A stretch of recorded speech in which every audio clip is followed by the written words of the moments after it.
Avant que la sourate Yassine ne soit révélée, les mécréants défiaient le prophète avec arrogance.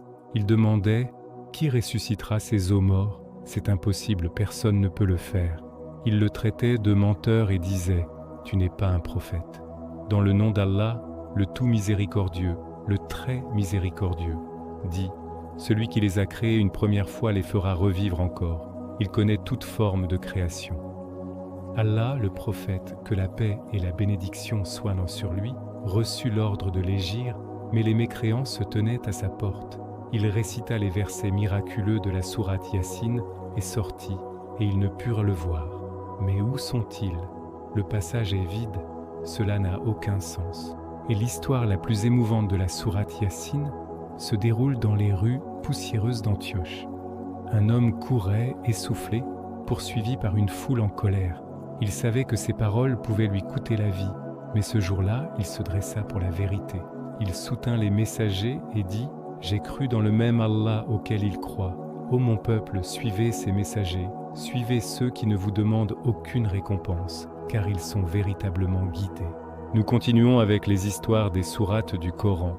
Pour ne pas manquer cette série, abonnez-vous à la chaîne, aimez la vidéo et soutenez-nous avec vos commentaires. Si vous êtes prêts, commençons. Bismillahir-Rahmanir-Rahim. La sourate Yassine, connue comme le cœur du Coran, a été révélée à la Mecque.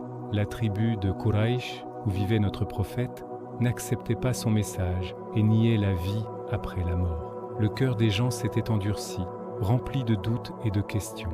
C'est à ce moment qu'Allah envoya cette sourate pour adoucir leur cœur, leur montrer la vérité et leur enseigner le secret de la vie et de la mort. Elle compte 83 versets et tire son nom des lettres Yassine, qui constitue son premier verset. Dans la sourate Yassine, les principaux sujets abordés sont les devoirs moraux d'une personne, la révélation, le prophète envoyé au peuple d'Antioche, les signes de l'unité et de la puissance d'Allah pour ceux qui nient le prophète, la résurrection après la mort, le jour du jugement et le châtiment. Les érudits islamiques estiment que le prophète, que la paix et la bénédiction soient sur lui, accordait une importance particulière à cette sourate, et les musulmans lui donnent également une place spéciale lors de la lecture du Coran. Pour cette raison, des commentaires spéciaux ont été écrits sur la sourate Yassine. Examinons maintenant la signification et l'histoire de la sourate, verset par verset. Allah commence la sourate avec les lettres Yassine. De nombreux érudits disent que ces lettres portent un sens d'avertissement, comme « faites attention, écoutez ». Beaucoup disent aussi qu'ici, Allah appelle le prophète avec le sens de « haut être humain » ou « haut noble ». Par le Coran plein de sagesse, tu es, sans aucun doute, l'un des messagers.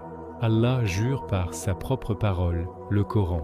Un serment montre la valeur de ce par quoi l'on jure et indique que les mots qui suivent sont certains et vrais. Le but ici est de dire que le prophète Muhammad, que la paix et la bénédiction soient sur lui, ne parle pas de lui-même, qu'il est un véritable messager envoyé par Allah et que le chemin qu'il apporte est le seul chemin droit.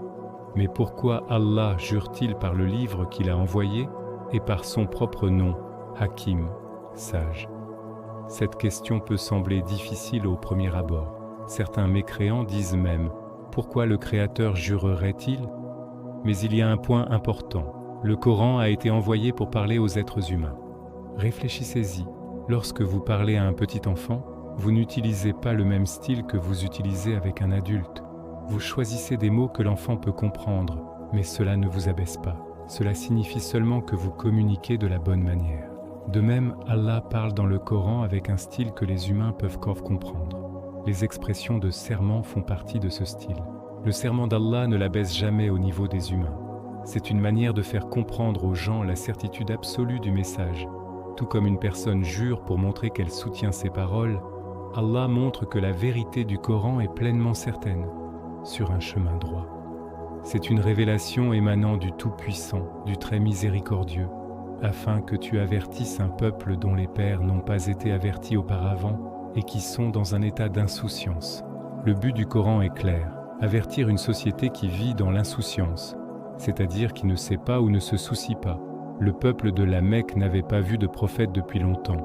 En raison de cette longue interruption sans révélation, Ils étaient éloignés de l'avertissement divin.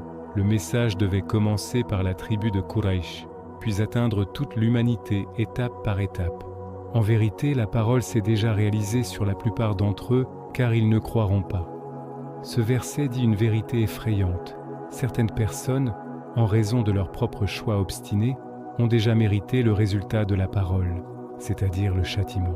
Lorsqu'une personne continue d'utiliser son libre arbitre pour le mal, le cœur se ferme lentement à la vérité. Nous avons mis des carcans de fer autour de leur cou, atteignant leur menton, de sorte que leurs têtes sont relevées. Nous avons placé une barrière devant eux et une barrière derrière eux. Nous les avons couverts afin qu'ils ne puissent pas voir. Ces versets décrivent l'état intérieur des mécréants avec une métaphore puissante. Leur obstination et leur arrogance sont comme des carcans de fer autour de leur cou. Leurs têtes sont relevées, ce qui signifie qu'ils sont trop fiers pour regarder et voir la vérité à leurs pieds. Ils ne voient que leur propre ego. La barrière est leur propre parti pris, et leurs idées fixes, elles empêchent la vérité de les atteindre. Devant eux, c'est la peur du futur et le déni de l'au-delà. Derrière eux, c'est l'amour de ce monde. Il y a des murs. Que tu les avertisses ou que tu ne les avertisses pas, cela leur est égal. Ils ne croiront pas. Tu ne peux avertir que celui qui suit le rappel, le Coran, et qui craint le tout miséricordieux, Ar-Rahman, même s'il ne le voit pas.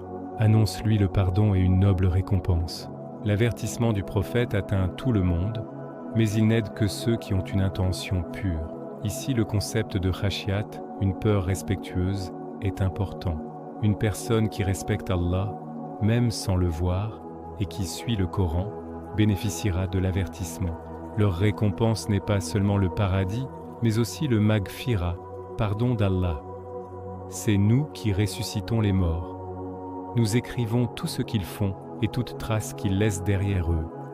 Toutes choses sont conservées et écrites clairement dans un livre appelé Imam Mubin, livre évident. La résurrection après la mort est certaine. L'expression « les traces qu'ils ont laissées » dans le verset est très importante. Une personne meurt, mais les traces qu'elle laisse continuent de vivre. Cela peut être des choses comme un livre qu'elle a écrit, un enfant qu'elle a élevé, une œuvre de charité qu'elle a commencée, ou même une mauvaise tendance qu'elle a provoquée. Toutes ces choses sont écrites dans le livre des actions. Imam Mubin signifie l'enregistrement principal où tout est écrit et conservé. Dans la partie suivante de la sourate Yassine, un exemple historique est donné. De nombreux tafsirs, commentaires, disent que cet endroit était Antioche. Par miséricorde, Allah envoya 2 messagers à la ville. Lorsque les gens les rejetèrent, Allah les renforça avec un 3e messager. Cela montre la miséricorde d'Allah. Il ne punit pas immédiatement, mais donne plus de chances à travers un autre messager. Mais les mécréants utilisèrent une excuse courante. Vous n'êtes que des humains comme nous. Vous mangez, vous dormez. Comment pouvez-vous être des messagers? Les messagers répondirent que leur devoir n'était que de transmettre le message. Ils n'étaient pas envoyés pour forcer la croyance. Le peuple blâma ensuite les prophètes pour les problèmes qu'ils rencontraient, comme la famine ou la maladie. C'est une réaction de bouc émissaire. Les messagers répondirent fermement. Le mauvais sort ne vient pas de l'extérieur. Il vient de vos propres actions et de votre rejet de la vérité. Nous ne faisons que vous montrer le droit chemin. Pendant ce temps, un homme courageux entra en scène. De nombreux tafsirs l'identifient comme Habib al-Najjar. Il vint de l'extrémité de la ville, ce qui montre que parfois la vérité se répand plus rapidement parmi les gens simples qui sont loin du centre du pouvoir. Son argument était très fort. Ces messagers ne vous demandent ni argent, ni aucun avantage. S'ils ne vous demandent rien, pourquoi mentiraient-ils? Cela nous enseigne une leçon importante. Une personne qui n'attend aucun paiement ou récompense dans ce monde est celle qui parle sincèrement et honnêtement. Ce croyant défendit le tawhid, l'unicité d'Allah. Il expliqua logiquement que les idoles ou les personnes puissantes ne peuvent protéger personne si Allah veut que quelque chose se produise. En disant « Voloto, votre Seigneur », il leur rappela qu'Allah n'est pas seulement son Seigneur, mais aussi le Seigneur de ceux qui le nient. Dans l'histoire, ce croyant voit que les gens qui parlent d'Allah sont menacés. Même avec ces menaces sérieuses et ces attaques possibles, il parla d'Allah avec un courage total. Son message est vous ne pouvez nous nuire que si Allah le permet. S'il nous arrive quelque chose, nous l'acceptons car cela se produit avec la permission d'Allah. Cela nous rappelle le prophète Ibrahim, qui accepta d'être jeté dans le feu avec une confiance totale en Allah. C'est un exemple parfait de soumission et de foi. Son peuple l'attaqua et le tua, et il devint un martyr. Le verset ne montre pas le moment de la mort. Il passe directement au résultat. Lorsqu'il fut tué par son peuple, il lui fut dit « Entre au paradis ». Il dit « Ah, si seulement mon peuple savait que mon Seigneur m'a pardonné et m'a honoré ». Même à ce moment, il se sentait triste pour son peuple. Maintenant, réfléchissez-y. Vous êtes tué et le paradis vous est montré. Vous êtes heureux. Pourtant, votre cœur est encore doux et triste parce que votre peuple ne connaît pas la vérité. Vous n'êtes pas en colère contre eux, au contraire. Vous ressentez une profonde miséricorde. C'est un niveau incroyable de foi et de compassion. Ce croyant portait une foi qui devint célèbre à travers le temps. Pour cela, son histoire est écrite par Allah sur la première page de la sourate Yassine. Et Allah présente cet homme héroïque comme un exemple pour nous tous.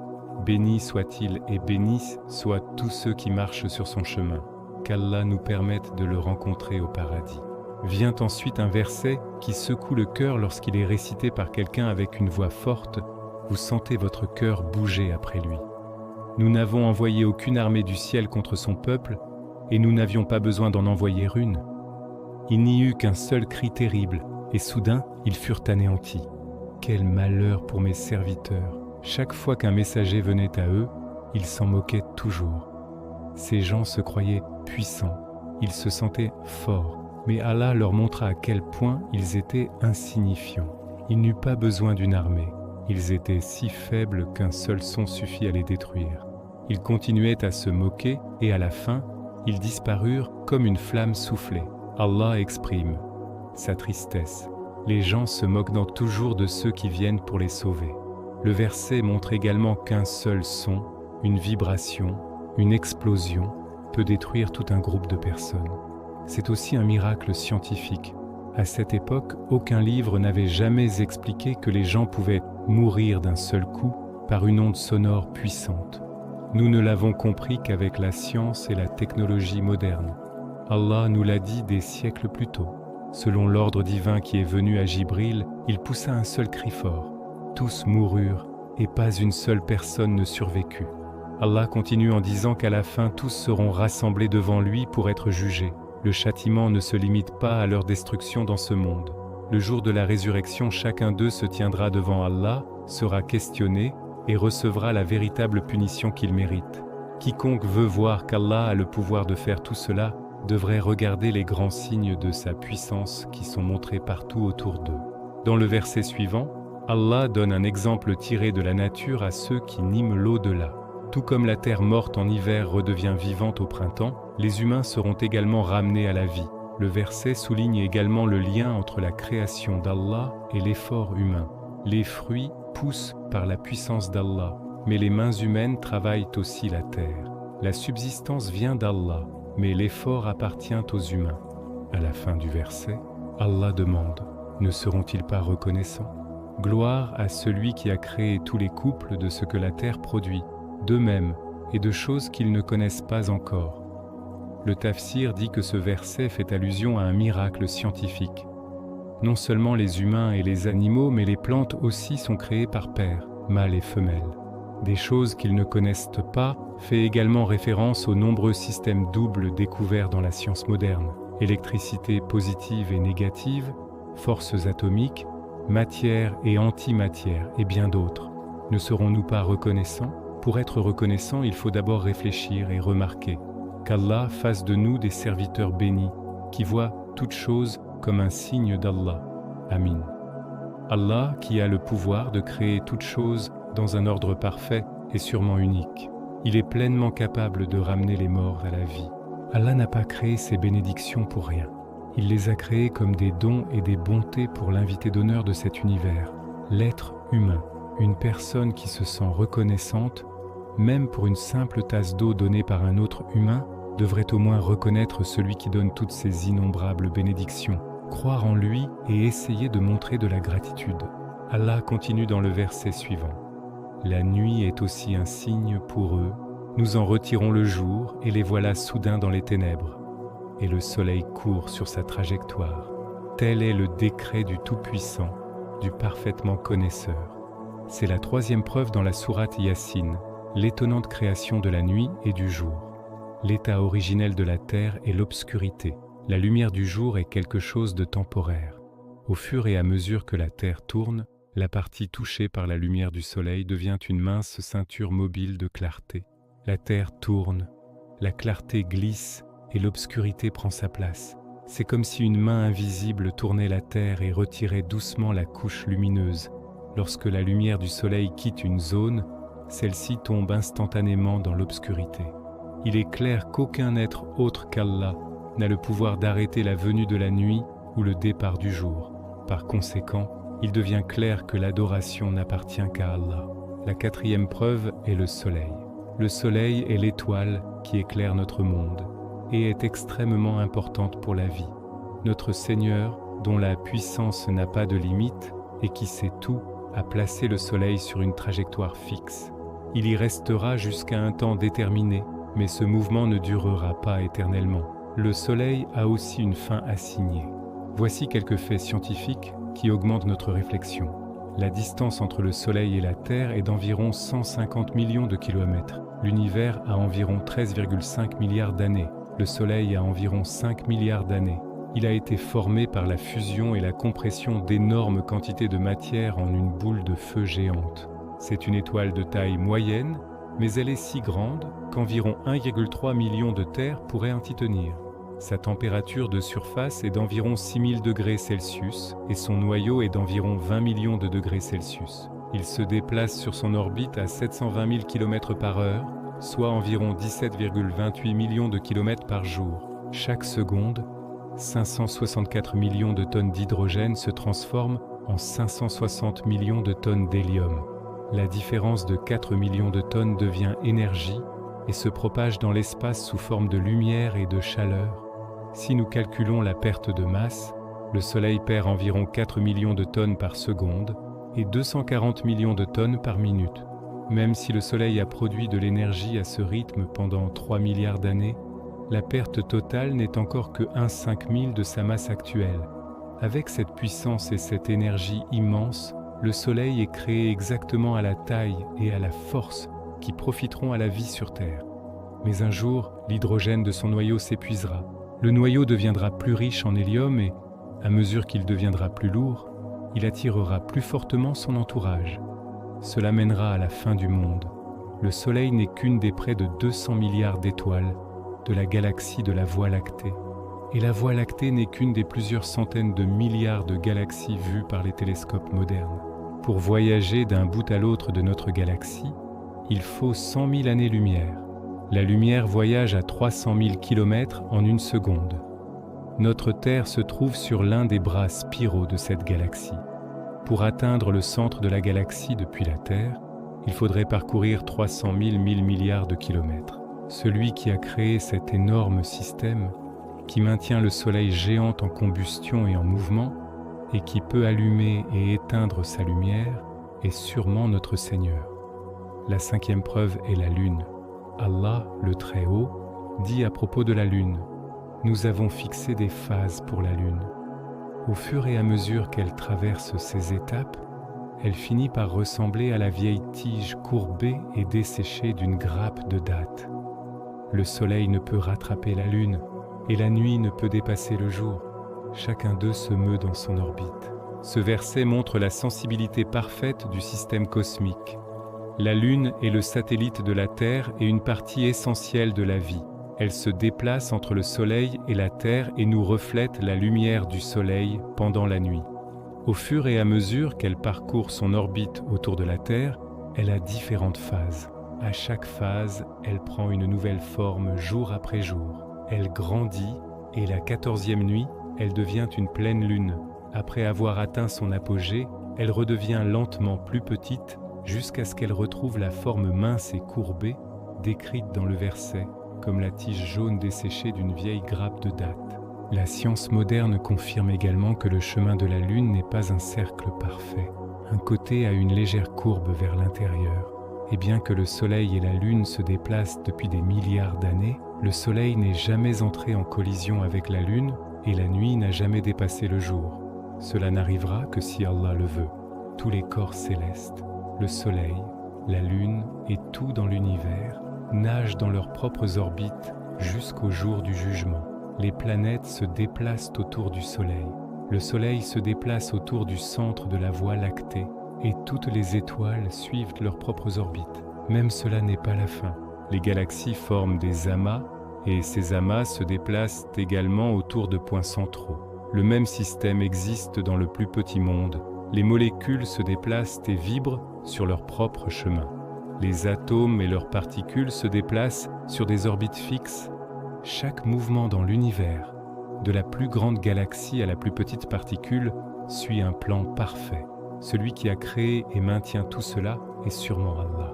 Le fait que rien ne s'écroule ou ne ralentisse et que tout continue en harmonie absolue montre l'existence d'un créateur dont la connaissance, la sagesse et la puissance n'ont pas de limite. Ensuite, Allah dit dans les versets suivants, « Un autre signe pour eux est que nous avons transporté leurs descendants dans des navires chargés qui flottent dans toute sécurité. Et nous avons créé pour eux de nombreux autres moyens de transport semblables aux navires sur lesquels ils montent. Si nous le voulions, nous pourrions les noyer, et ils n'auraient alors ni aide ni moyen de s'échapper. Ils ne survivent que par une miséricorde de notre part, et parce que nous leur permettons de vivre jusqu'à un temps fixé.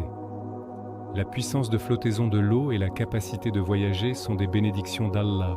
L'expression « beaucoup de choses semblables aux navires sur lesquels ils montent » peut également pointer vers les véhicules futurs, avions, trains et même vaisseaux spatiaux.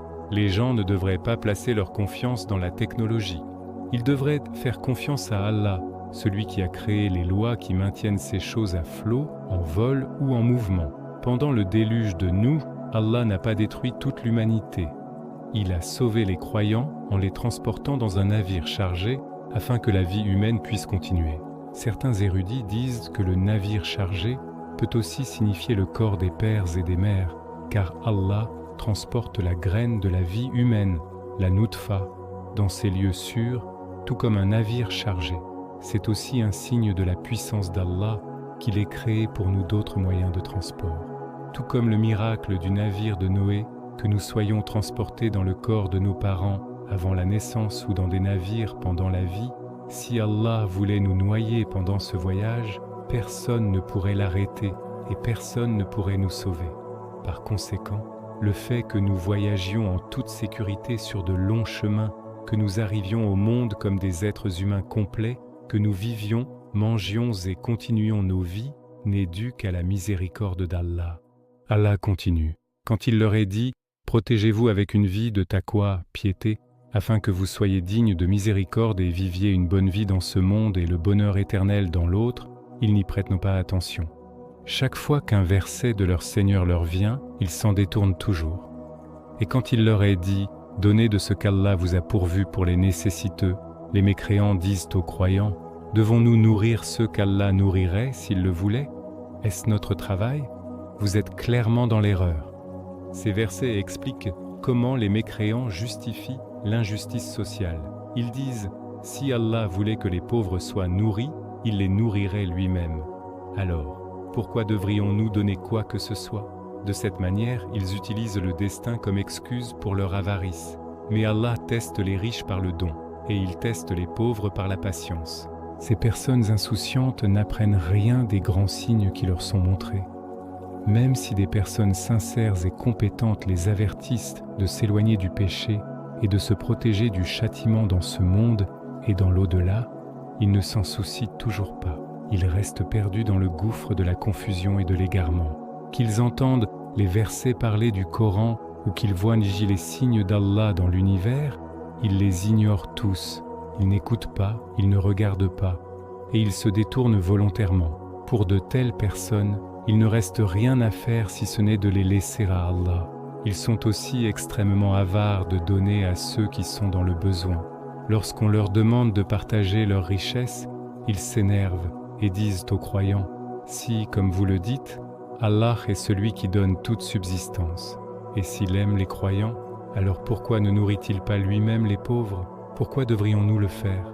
Il est rapporté qu'Abou Bakr avait l'habitude de nourrir les musulmans pauvres et de les aider avec de la nourriture. Un jour, Abu Jahl le rencontra sur la route et dit « Ô Abou Bakr, prétends-tu qu'Allah peut nourrir ses pauvres ?» Abou Bakr répondit « Oui ». Abu Jahl rétorqua « Alors pourquoi ne les nourrit-il pas lui-même » Abou Bakr dit « Allah teste certaines personnes avec la pauvreté et d'autres avec la richesse. Il ordonne aux pauvres d'être patients et aux riches de donner. » Abu Jahl dit alors « Par Allah, ô Abou Bakr, tu es clairement confus. Penses-tu qu'Allah ne les nourrit pas même s'il en a le pouvoir et que c'est toi qui les nourris à sa place ?» C'est après cet événement que les versets furent révélés qui disent que quiconque donne dans le chemin du bien, évite les péchés et croit en la vérité sera guidé vers le chemin le plus facile, le chemin du paradis. Ceci est mentionné dans le tafsir de Qurtubi. Les versets suivants ils disent « Si ce que vous dites est vrai, alors quand viendra ce châtiment promis, le jour du jugement ?» Ils n'attendent qu'un seul son terrible qui les frappera pendant qu'ils se disputent les uns avec les autres. À ce moment, ils ne pourront ni laisser un testament, ni retourner auprès de leur famille. La venue du jour du jugement sera soudaine. Les gens seront occupés par la vie quotidienne, le commerce, les disputes et les routines normales, lorsque tout s'arrêtera instantanément. Les incroyants qui nient le tawhid nient également le jour du jugement. Ils s'en moquent en demandant « Alors, quand est ce jour dont vous ne cessez de nous avertir ?» Mais ce jour viendra certainement. Le petit jour du jugement, qui est la mort, viendra aussi sans aucun doute. Il viendra soudainement sans avertissement. Quand il viendra, personne n'aura la chance de prononcer des mots de la fin ou de retourner auprès de sa famille. Le prophète, que la paix et la bénédiction soient sur lui, a dit « 2 personnes seront en train d'ouvrir du tissu pour le vendre lorsque le jour du jugement viendra soudainement avant qu'elles ne puissent le replier. Un homme sera en train d'arranger la piscine pour ses animaux, mais avant qu'il ne puisse les abreuver, l'heure viendra. Une personne sera en train de peser quelque chose sur une balance, mais avant qu'elle n'ajoute le 2e poids, l'heure viendra. Un homme portera une bouchée de nourriture à sa bouche, mais avant qu'il ne puisse l'avaler, l'heure viendra. Bukhari, Phyton 26. Puis le verset 51 continue, « La trompe sera soufflée, et soudain, ils se précipiteront hors de leur tombe et se hâteront vers leur Seigneur. Ils diront, « Malheur à nous ! Qui nous a fait sortir de notre lieu de repos? C'est ce que le tout miséricordieux avait promis. Les messagers ont dit la vérité. » Le 2e coup de trompe marque le début de la résurrection. Pour les incroyants, la mort est comme un sommeil profond. Lorsqu'ils sont ramenés à la vie, ils se réveillent choqués. Ils disent « Qui nous a ramenés? Si seulement nous avions disparu pour toujours. » Le verset 52 montre 2 vérités importantes. Le châtiment dans la tombe est comme un cauchemar comparé à la terreur du jour de la résurrection. Ali a dit « Les gens sont endormis dans ce monde. Quand ils entrent dans la tombe, ils se réveillent. Comparé à l'au-delà, le monde est comme un rêve. Après la mort, la barrière est levée et les gens voient la réalité clairement. Comparé à la vie finale, même la tombe est comme un sommeil. La pleine vérité n'apparaît que le jour du jugement. Le Coran dit qu'au premier coup de trompe, tout le monde mourra.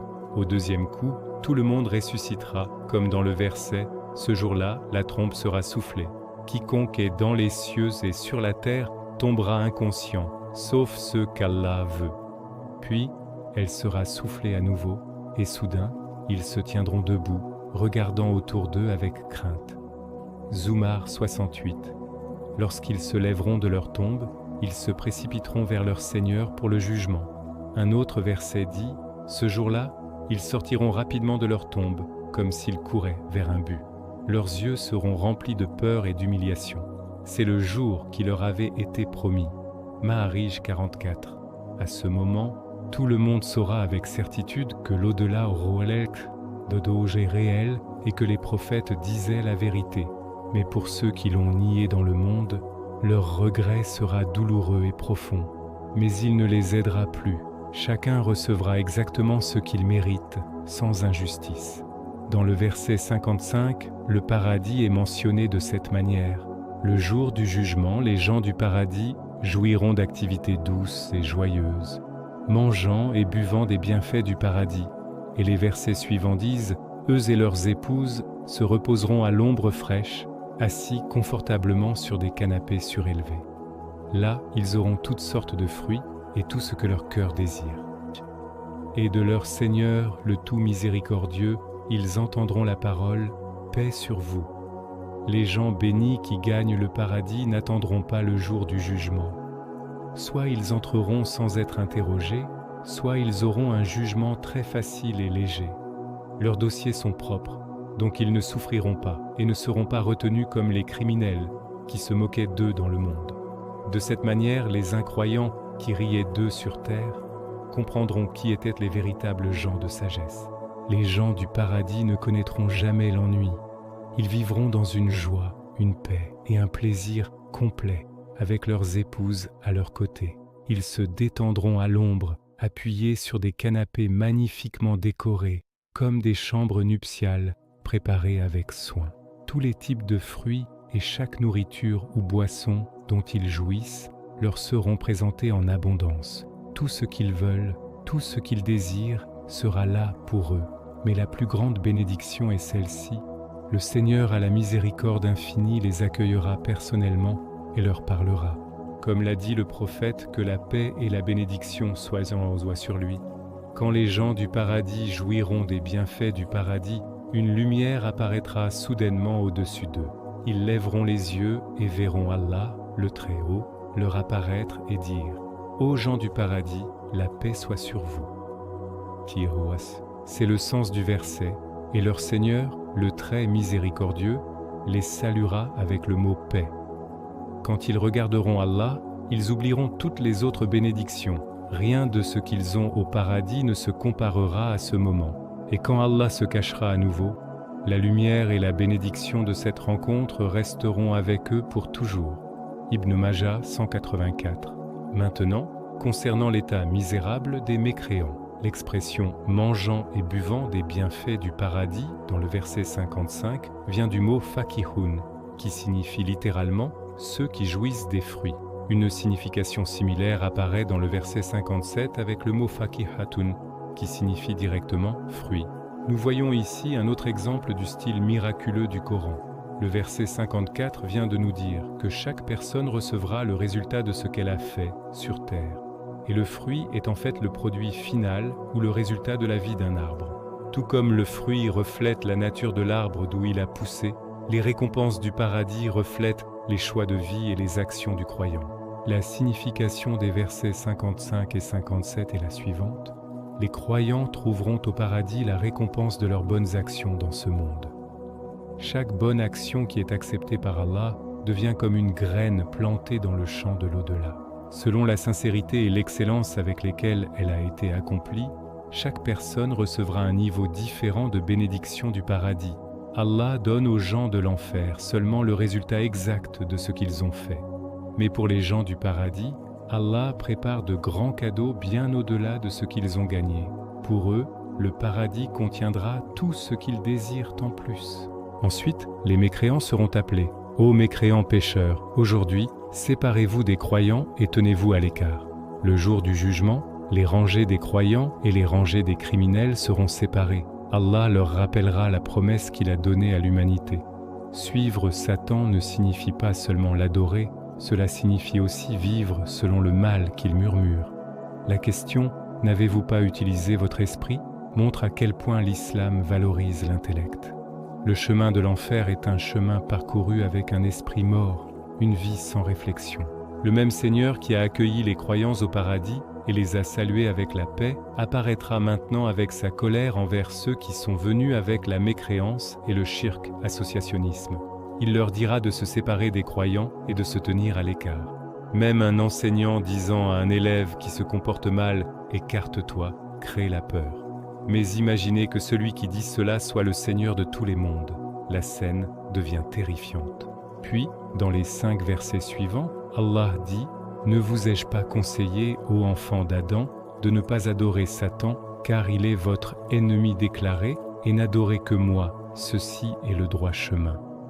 Mais il a égaré de nombreuses générations parmi vous. N'avez-vous pas utilisé votre esprit ?» Ensuite, Allah dit « Voici l'enfer dont vous étiez avertis. puisque vous avez vécu dans le déni et êtes morts en mécréant, entrez-y aujourd'hui pour y brûler. Depuis le premier être humain, Allah a envoyé des prophètes à chaque nation et à chaque communauté. Fatir 24. Par leur intermédiaire, il a enseigné aux gens ses commandements et ses interdictions.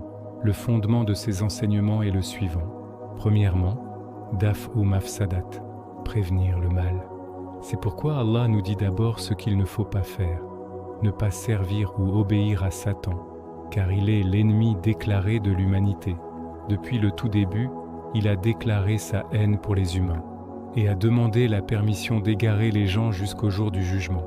C'est le secret derrière l'épreuve de ce monde.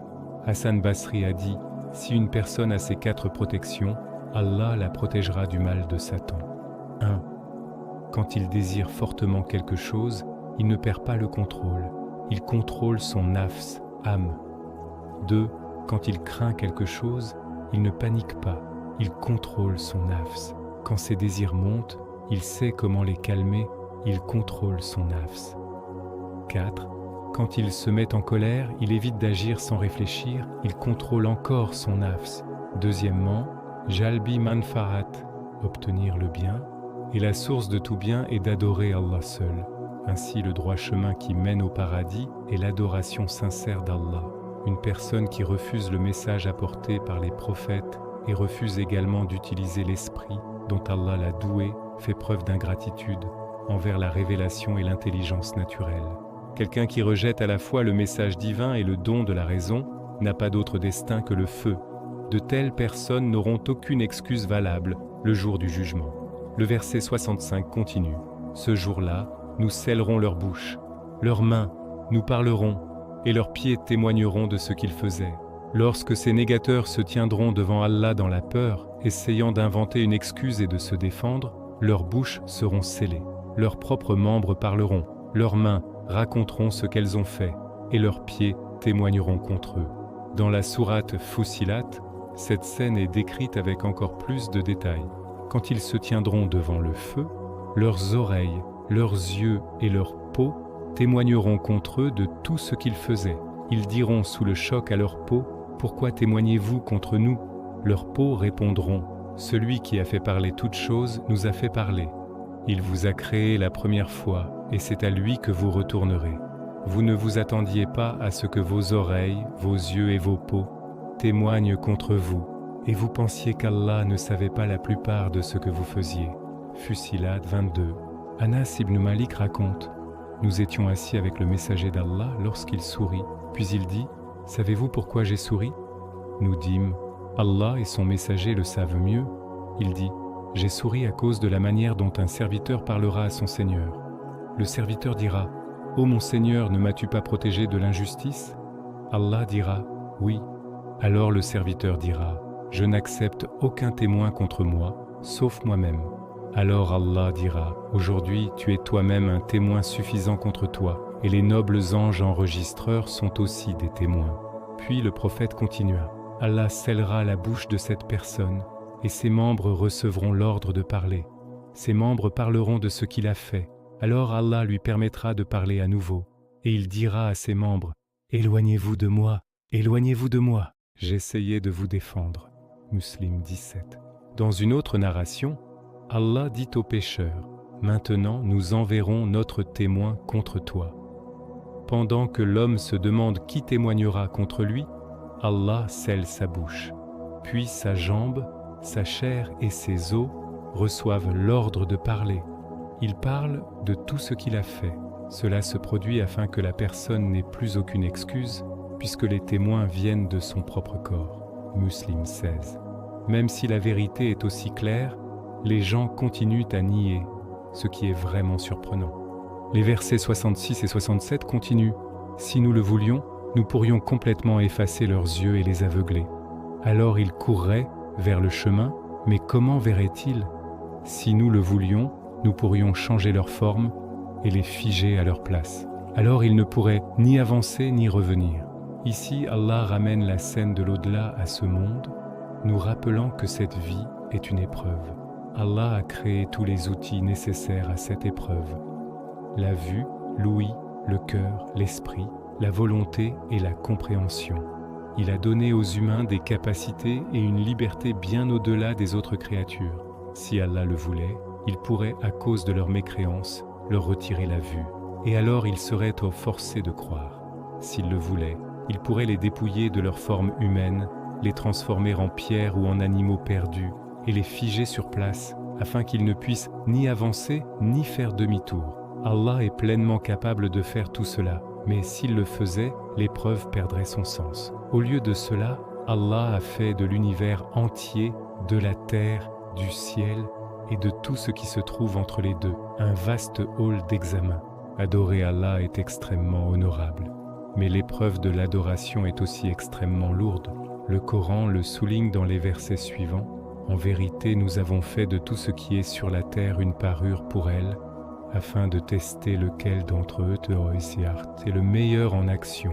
Et assurément, nous transformerons tout ce qui est sur la terre en poussière sèche et stérile. Kaf suite. C'est lui qui a créé la mort et la vie, afin de tester lequel d'entre vous fera les meilleures actions. Il est celui dont la puissance est toujours suprême, et qui pardonne encore et encore. Mulk de 2. La puissance d'Allah de changer les gens, de leur retirer la vue ou de les transformer, comme mentionné dans les versets précédents, peut être vue clairement dans la vie humaine elle-même. Le verset 68 dit « À quiconque nous accordons une longue vie, nous inversons sa création. Ne comprennent-ils pas où il se dirige ?» Si une personne réfléchit à sa propre création, à son enfance, à sa croissance, à sa force, puis à sa faiblesse dans la vieillesse, elle verra clairement qu'une puissance infinie est toujours à l'œuvre dans sa vie et que personne ne peut l'arrêter. Ce verset nous invite spécifiquement à réfléchir à la vieillesse. Lorsque nous regardons les personnes âgées, nous voyons comment leur création est inversée. Leur dos se courbe, leurs dents tombent, leurs yeux perdent la vue, leurs oreilles perdent l'ouïe, leur langue ne fonctionne plus correctement, leurs mains et leurs pieds perdent leur force, le cœur s'affaiblit, l'estomac a du mal à digérer. Les humains ne réfléchissent-ils pas à ce voyage ? D'où viennent-ils et où vont-ils ? S'ils réfléchissent un tant soit peu, ils comprendront que celui qui les a créés ne les a pas laissés sans but. Celui qui les a créés et maintenus en vie est aussi celui qui les fera mourir, les ramènera et les jugera pour une récompense ou un châtiment éternel. Les versets 69 et 70 continuent.